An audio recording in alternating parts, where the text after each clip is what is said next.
Jadi dalam pendekatan sistem gitu ya, atau sistem approach, ini satu ilmu sendiri, banyak literatur yang membahas tentang pendekatan sistem.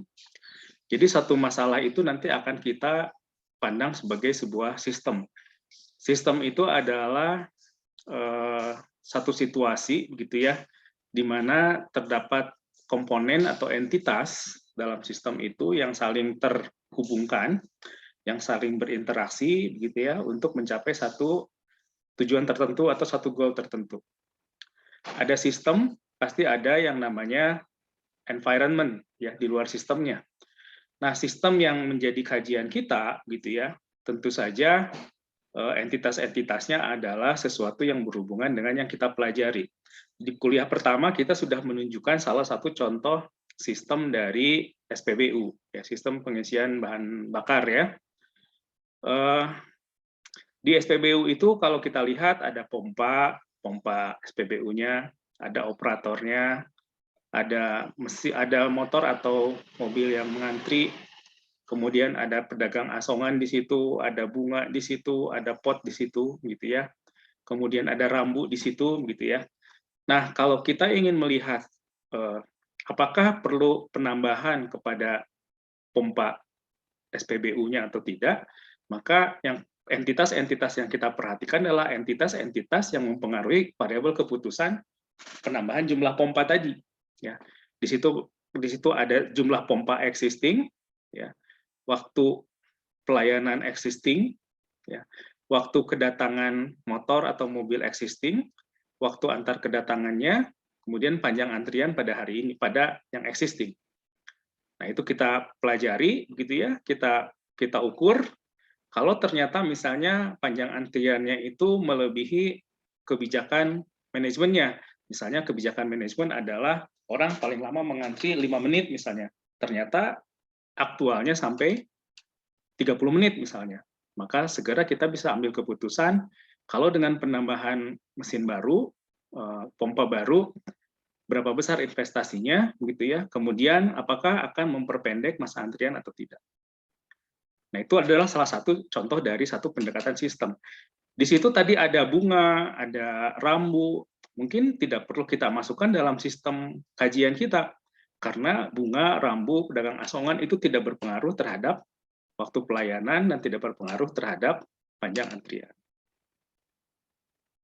Paham sampai sini ya? Itu yang disebut sebagai pendekatan sistem. Jadi kita harus melihat satu kajian yang sedang kita telaah ini sebagai sebuah sistem. Sistem itu adalah ada berbagai komponen yang saling terkait, yang saling berinteraksi, begitu ya, untuk mencapai satu tujuan tertentu.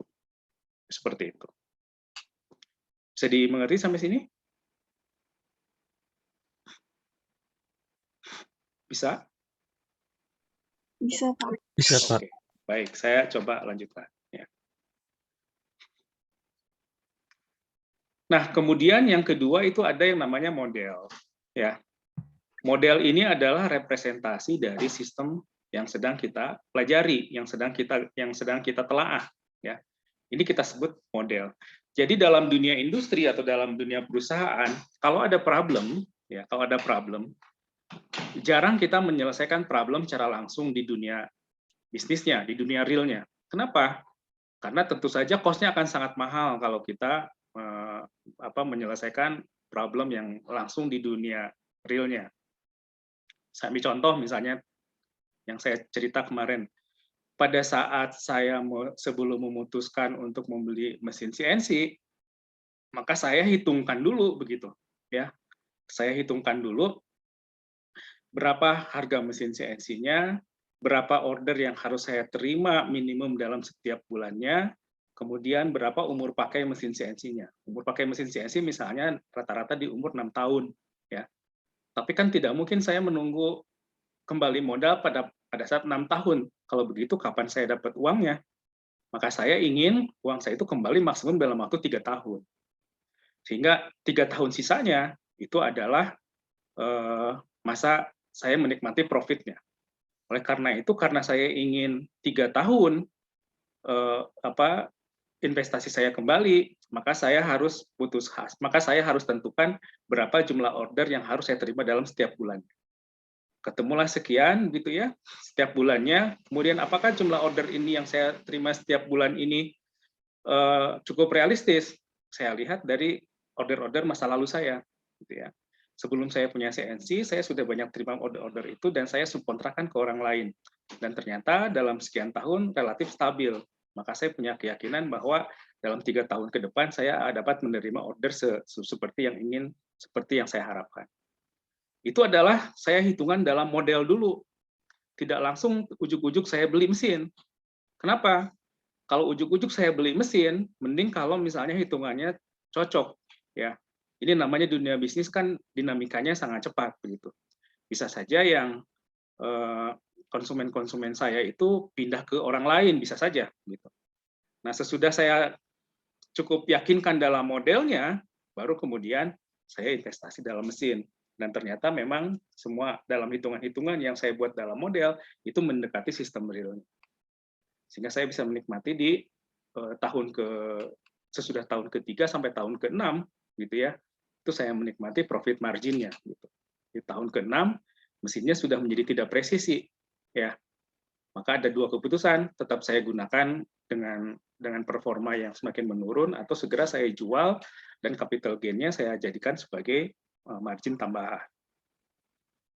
Itu ya. Jadi dalam dunia bisnis kita sering menyelesaikan problem itu dalam ukuran model dulu ya. Sesudah kita punya keyakinan bahwa model ini bisa kita carikan solusinya, maka solusi model ini nanti kita jadikan sebagai solusi untuk sistem real. Seperti itu. Ya, sehingga kita bisa meminimasi yang namanya resiko gitu ya. Baik. Nah, kalau saya buat sorry.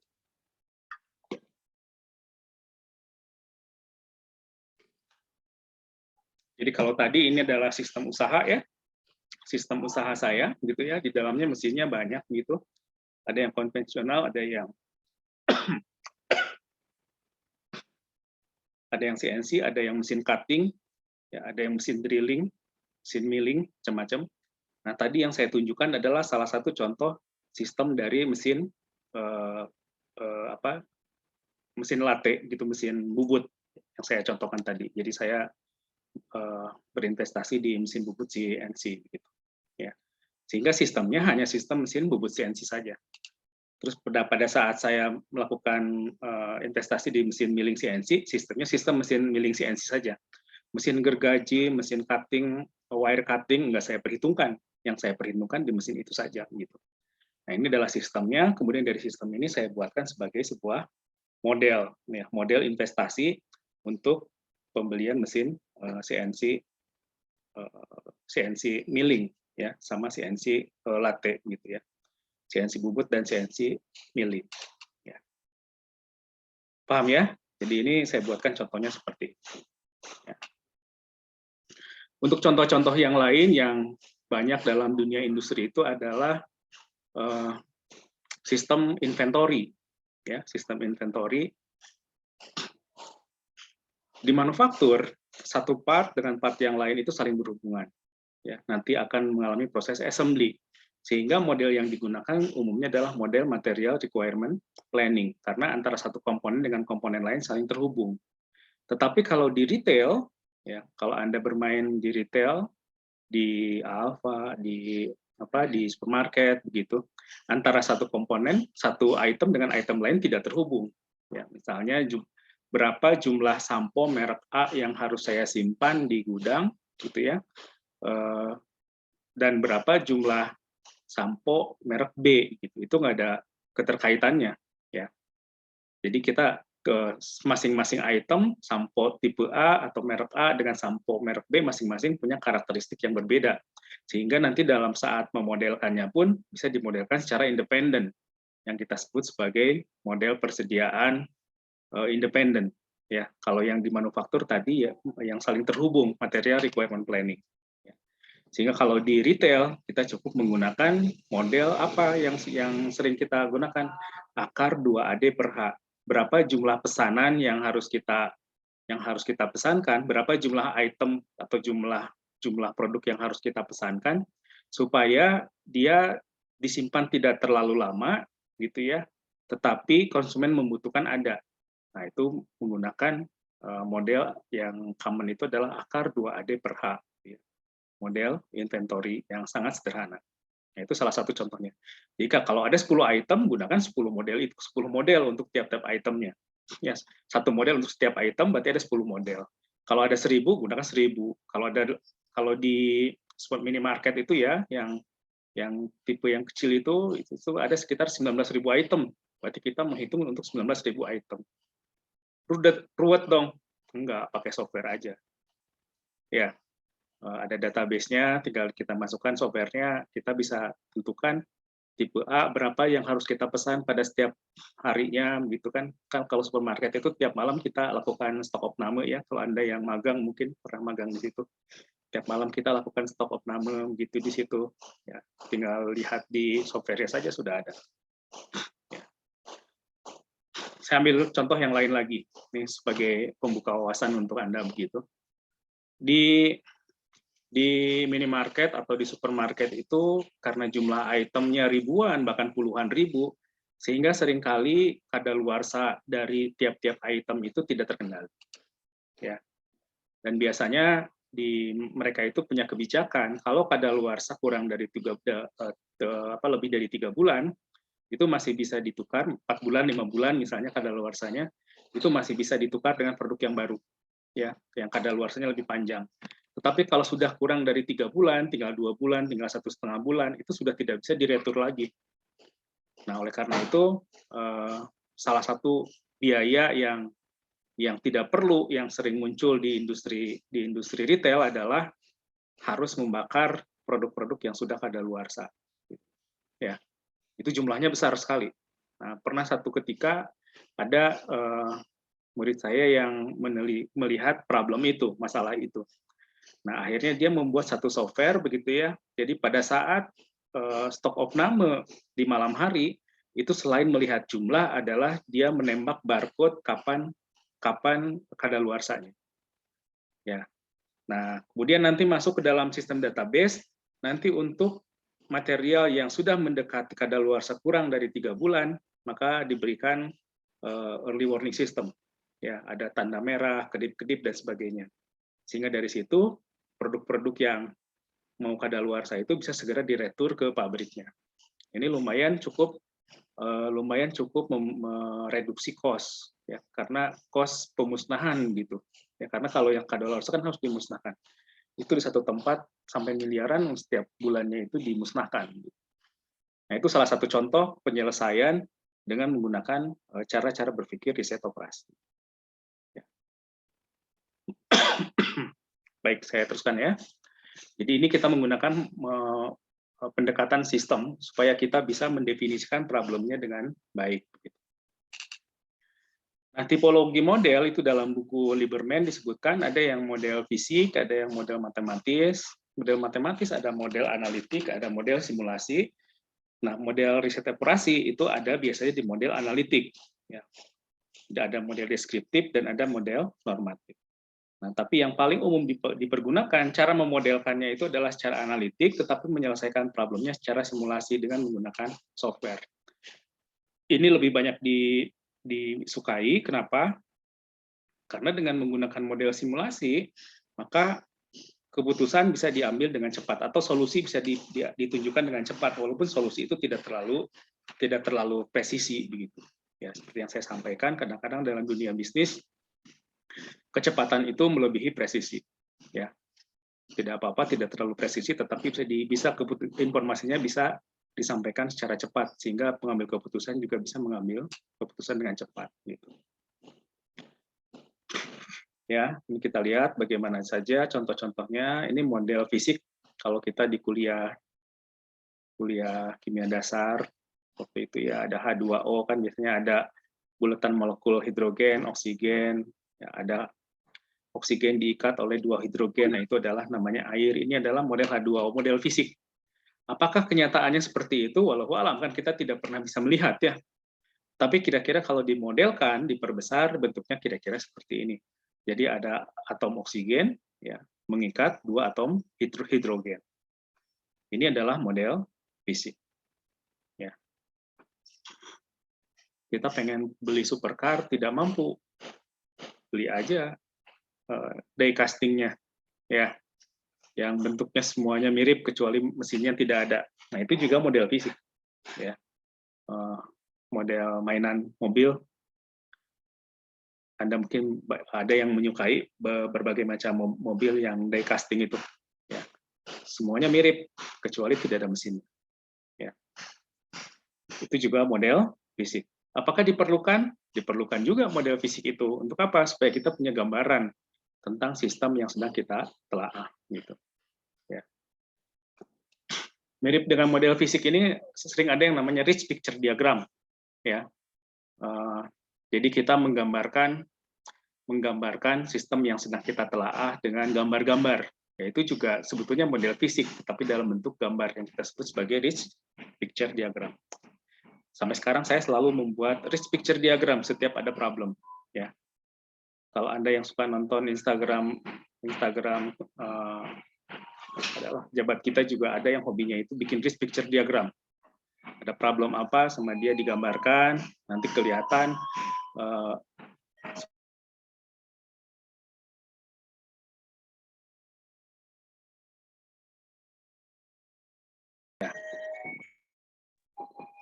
iklan lewat, sorry.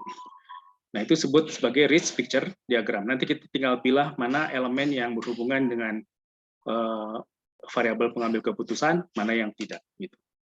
Ya. Itu model fisik, ini model matematis. Ya, model matematis macam-macam. Ya, ini yang paling simpel, yang sangat familiar, F sama dengan M kali A, ini modelnya Newton ya. Gaya sama dengan massa dikalikan percepatan. Oke, jadi semakin besar massa,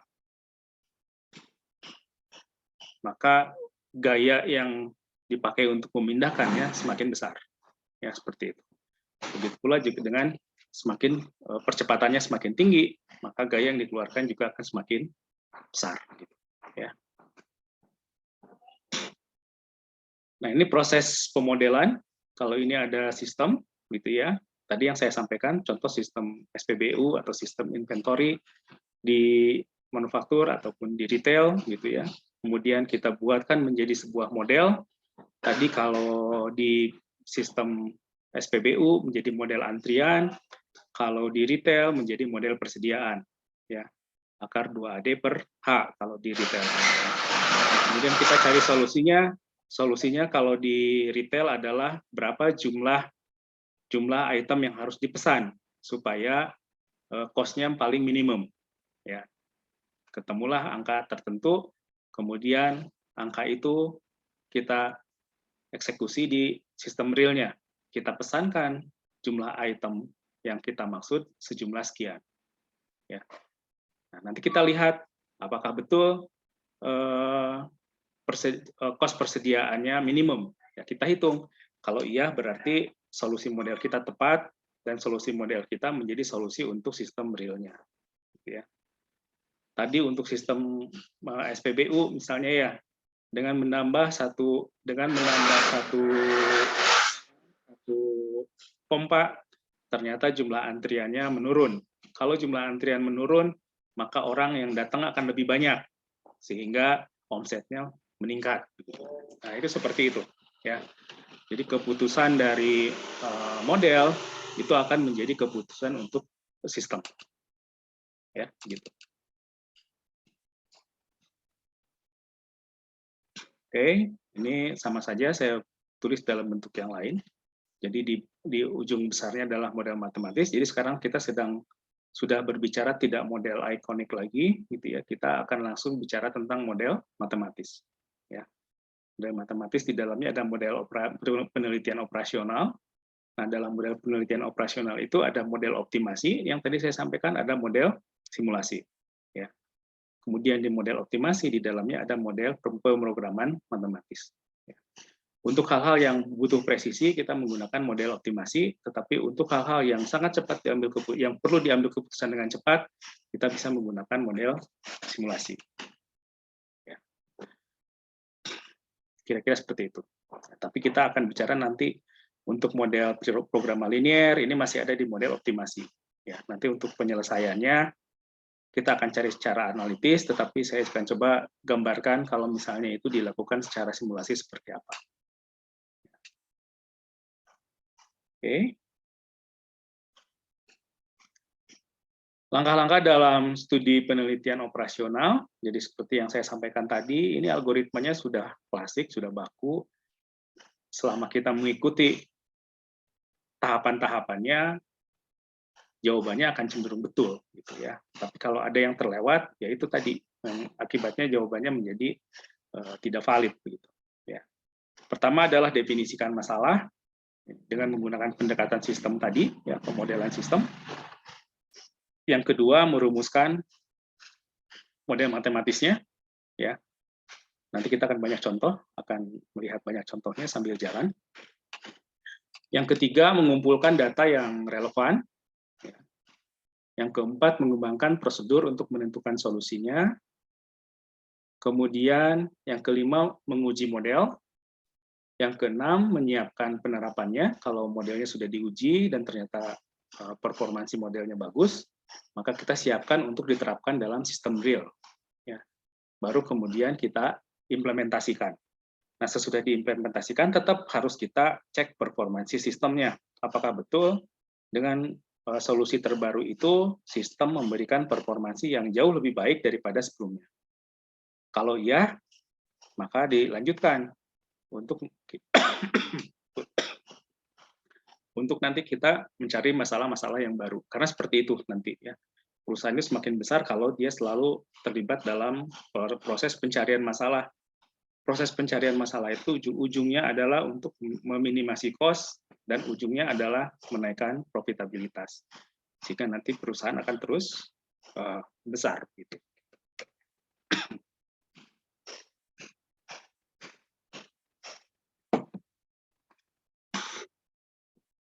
Baik, saya coba teruskan lagi.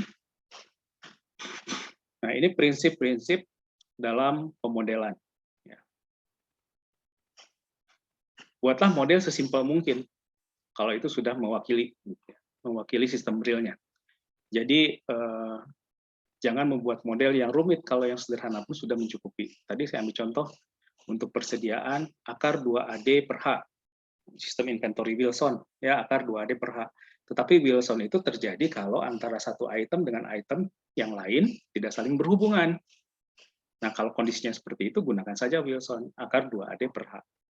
Tapi kalau antara satu item dengan item yang lain berhubungan, jangan gunakan Wilson, gunakan yang namanya material requirement planning.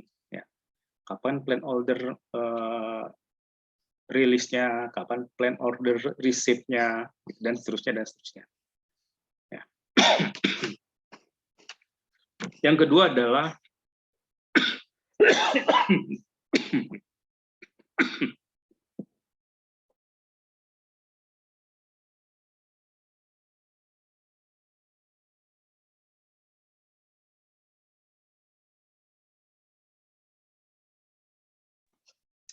maaf, iklan, ya. Yakinkan model sesuai dengan masalahnya. Tadi dalam pendekatan sistem, gitu ya, dalam kita menganalisis sistem, masukkan komponen-komponen yang memang berhubungan dengan variabel pengambil keputusan. Ya. Kalau tidak ada hubungannya dengan variabel keputusan, tidak usah dimasukkan. Ya. Kemudian ada fase deduksi, pemecahan masalah, verifikasi, dan validasi. Ada yang namanya verifikasi, ada yang namanya validasi. Verifikasi itu berarti semua komponen yang berhubungan dengan variabel keputusan sudah kita masukkan. Itu namanya verifikasi. Kalau validasi itu menyangkut performansi dari model. Jadi kalau kita misalnya tadi akar 2AD per H, coba kita masukkan A-nya berapa, D-nya berapa, H-nya berapa. Ya. Nanti kita akan dapatkan berapa rata-rata jumlah yang harus kita pesan. Ya. Kalau A-nya naik, hasilnya terhadap jumlah yang dipesan seperti apa. Nah, kalau menunjukkan konsistensi, berarti modelnya valid. Ya, modelnya valid. Jadi Itu cara menentukan validasi model dilihat dari hasilnya, dari hasil konsistensi, dari konsistensi hasil. Ya, itu adalah validasi. Kalau verifikasi, kita periksa semua komponen-komponen yang berhubungan dengan variabel keputusan, itu sudah kita masukkan. Tadi misalnya kalau untuk sistem antrian, ada waktu pelayanan, ya, ada jumlah antrian, ada waktu kedatangan, ada waktu antar kedatangan. Nah, itu sudah kita masukkan semua, berarti itu sudah model sudah verified. Paham ya? Seperti itu. Kemudian model harus divalidasi sebelum diimplementasikan, tentu saja. Tadi biasanya kita lakukan berkali-kali menginput data gitu ya untuk melihat karakteristik dari hasilnya. Kalau datanya kita rubah-rubah, kita naikkan, apakah hasilnya nanti konsisten atau tidak. Ya. Misalnya kalau naik 10%, harusnya hasilnya juga naik 10%. Ternyata di hasil, kalau input naik 10%, ternyata outputnya malah turun 3% misalnya. Nah, ini ada problem nih. Harus kita cek dulu apa yang menyebabkan si performansinya seperti itu. Ya, hubungan antar elemennya harus kita cek lagi.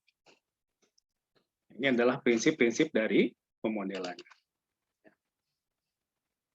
Oke, baik. Sama dengan saat satu perusahaan akan merekrut karyawan baru. Ya. Misalnya kalau karyawannya di level operator sangat gampang gitu ya. Kita tinggal cek saja dengan penambahan karyawan baru berapa jumlah output yang dihasilkan tambahan, berapa jumlah tambahan output yang dihasilkan. Gampang ngeceknya. Ya.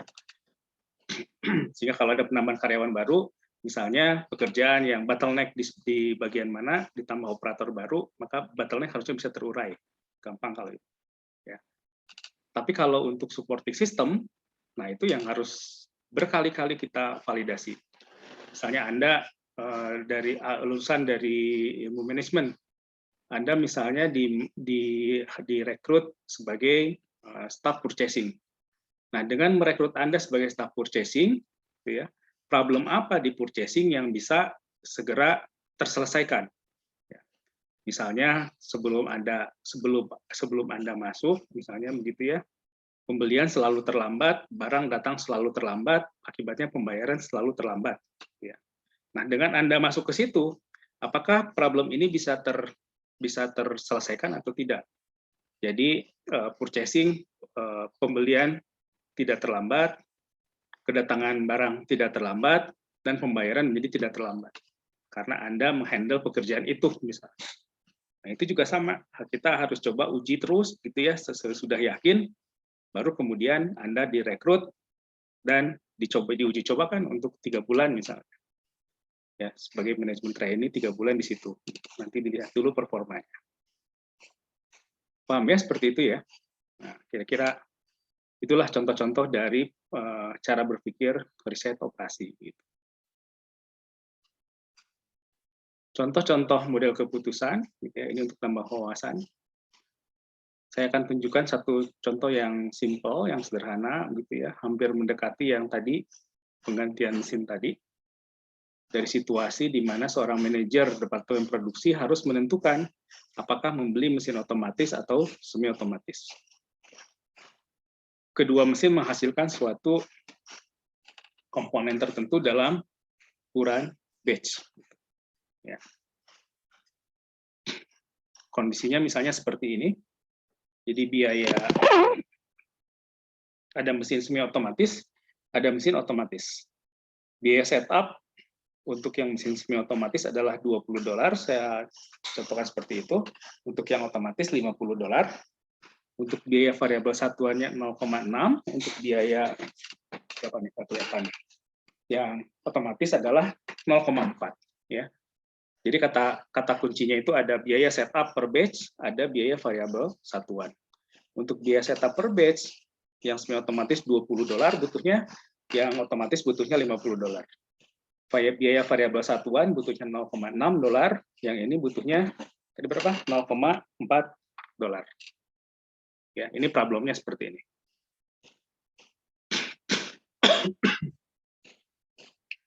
Untuk merumuskan situasi sebagai model keputusan, maka yang harus kita lakukan adalah yang pertama, kita identifikasi alternatif keputusan. Ya. Yang kedua, kita rancang kriteria untuk mengevaluasi nilai dari tiap alternatif itu.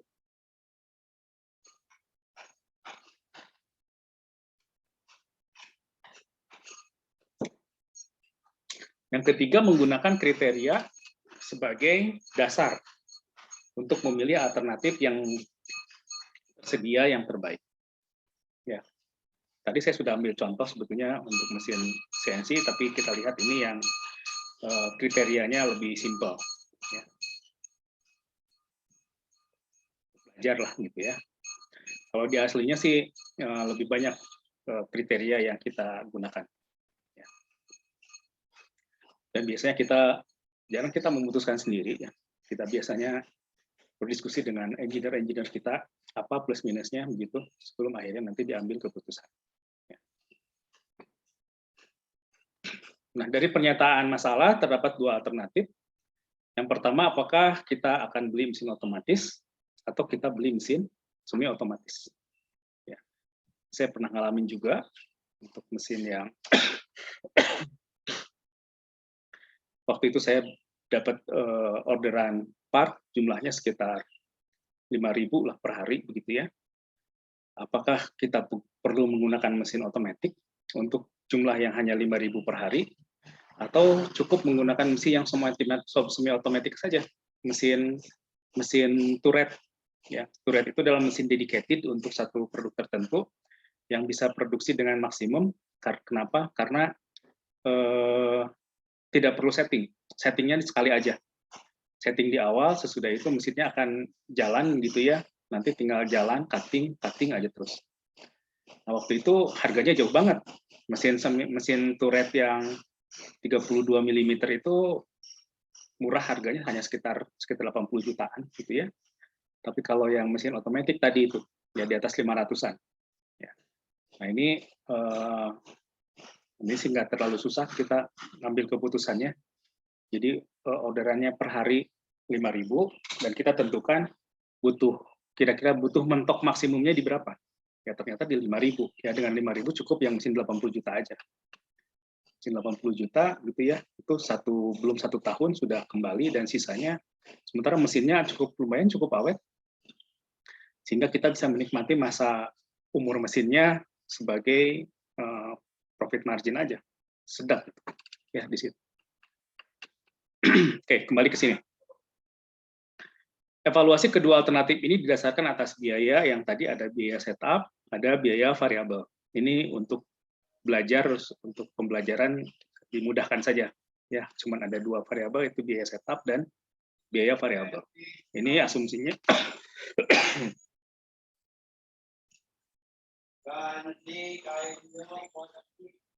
Asumsinya adalah orderannya sudah tersedia. Nah, kalau di sistem real, justru itu kita harus yakinkan dulu bahwa orderannya memang ada, gitu, ya, sebelum kita berinvestasi. Tujuannya adalah memilih alternatif yang mempunyai biaya total yang terkecil. Oke. Nah, untuk merumuskan kriteria biaya, taruhlah saya sebut sebagai X, gitu ya. Nah, ini kalau kita harus membiasakan supaya mudah cara berpikir kita, gitu ya. Kalau ada satu komponen ini kita sebut apa? Oke, kita sebut X saja. Ya, kita sebut sebagai X yang menunjukkan jumlah satuan yang diproduksi dalam satu batch.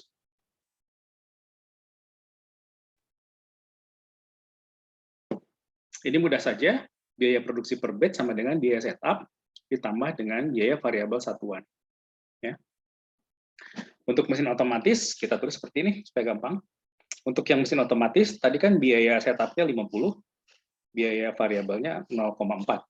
0,50 plus 0,4x. Ini tergantung berapa jumlah variabel yang diproduksinya. Tadi kita sebut sebagai X. Untuk yang mesin semi otomatis, biaya setupnya murah, 20. Tetapi biaya variabel satuannya 0,6, lebih mahal dari yang otomatis. Sehingga 20 plus 0,60x. Ya, kita tulis seperti ini. Paham sampai sini ya? Nah, model keputusan secara lengkapnya dapat dinyatakan sebagai berikut. Pilih salah satu alternatif, apakah membeli mesin otomatis, ataukah membeli mesin semi otomatis. Alternatif mana yang harus dipilih, ya, yaitu yang memberikan total biaya produksi per batch yang paling kecil. Jadi ukurannya adalah cost terendah, gitu ya. Ini masih cost. Nah, langkah berikutnya adalah untuk mendapatkan solusi.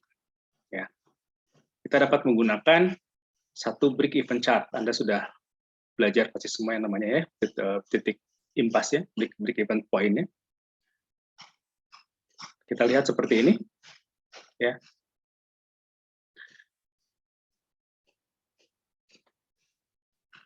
Jadi pada titik mana yang memberikan break even point baik untuk yang semi otomatis ataupun yang otomatis.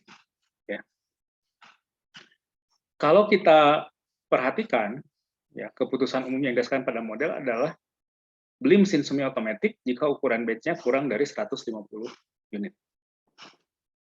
Jadi kalau orderannya kurang dengan ukuran batch kurang dari 150, beli yang semi otomatis. Beli mesin yang otomatis jika ukuran batch lebih dari 150 unit. Ya. Beli mesin semi otomatis atau otomatis jika ukuran batch-nya pas di 150 unit. Bebas mau yang otomatis ataupun yang semi otomatis. Ya. Jadi ini kira-kira dengan menggunakan chart yang tadi, ya titik break even point, tentu gampang banget, gitu ya. Salah satu pendekatan saja, ya seperti itu.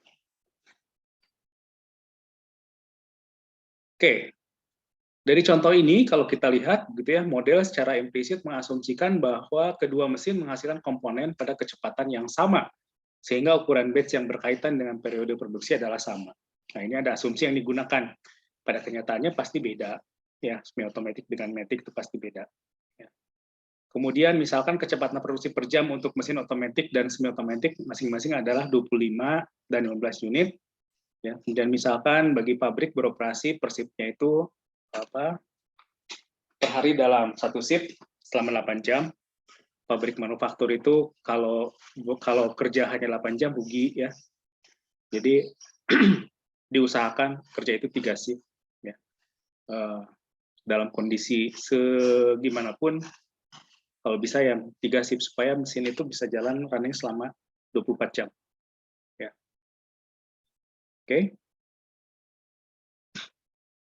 Mesin milling CNC itu per jamnya lagi bagus ya, per jamnya itu sekitar 2 juta. Ya. Jadi kalau mesinnya mati 8 jam, Anda kehilangan 16 juta sehari. Ya. Tapi kalau mesinnya running 24 jam, maka per hari Anda mendapatkan 48 juta ya per hari. Jadi gampang kalau lihat ke mesin pabrik manufaktur, lihat aja mesinnya hidup atau enggak. Kalau mesinnya hidup, berarti dia menghasilkan rupiah terus. Ya, kalau mesinnya mati, dia kehilangan rupiah terus gitu. Ya seperti itu.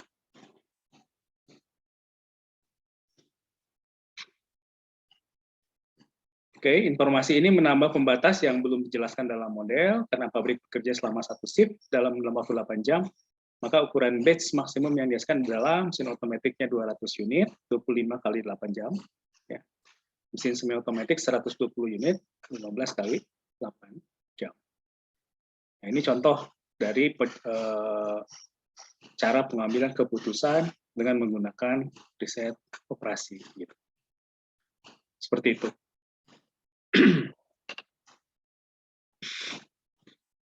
Oke, baik. Kalau ada yang mau ditanyakan, silakan. Saya coba tutup dulu.